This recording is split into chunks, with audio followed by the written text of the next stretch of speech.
હોર્મુઝ સ્ટ્રેટમાં ગુજરાતનું એક જહાજ ડૂબ્યું છે। આપણે જોયું હતું કે ઈરાન અને યુએસની જે નેવીમાં આખું ફાયરિંગ થયું હતું એની જ અંદર હવે એક ખલાસીનું મોત થયું છે। સમગ્ર મામલો શું છે તેની વાત આ વિડીયોમાં। નમસ્કાર, હું હંસિની અને તમે જોઈ રહ્યા છો નિર્ભય ન્યૂઝ। ઈરાન અને ઇઝરાયલ વચ્ચે યુદ્ધ છે તે દિવસે ને દિવસે વધી રહ્યું છે। આ વિષયને લઈને વાત કરવામાં આવે તો આંતરરાષ્ટ્રીય જળસીમામાં ચાલી રહેલા તણાવનો ભોગ હવે ગુજરાતના સાગર ખેડુઓ બન્યા છે।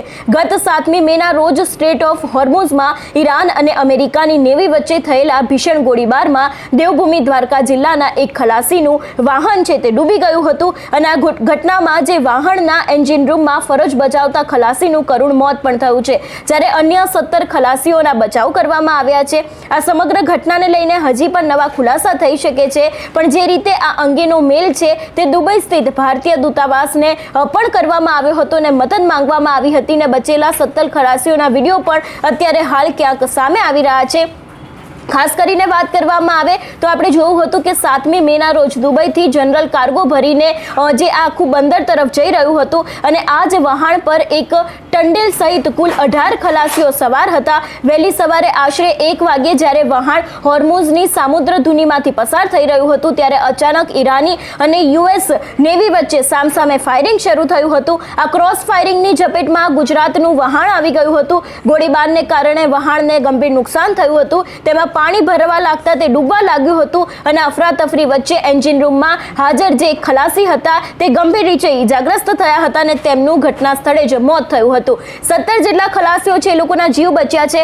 વહાણ ડૂબવા લાગતા અન્ય ખલાસીઓ જીવ બચાવવા માટે મથામણ શરૂ કરી હતી। સદનસીબે નજીકમાં પસાર થઈ રહેલા અન્ય એક વહાણ છે એને મદદનો હાથ લંબાવ્યો હતો અને આ વહાણે ડૂબી રહેલા 17 ખલાસીઓનું રેસ્ક્યુ કરી લીધું હતું। બચાવમાં આવેલા તમામ ખલાસીઓના 8 મેના રોજ મોડી સાંજે સુરક્ષિત રીતે દુબઈ પોર્ટ ઉપર પહોંચાડવામાં આવ્યા હતા। એટલે જે રીતે વાત કરવામાં આવે જે ખલાસી છે એમની જે વાત કરવામાં આવે તો જે મૃતક છે એમના પાર્થિવ દેહની અંતિમ વિધિ માટે જરૂરી વહીવટી પ્રક્રિયા પૂર્ણ કરવામાં આવી છે।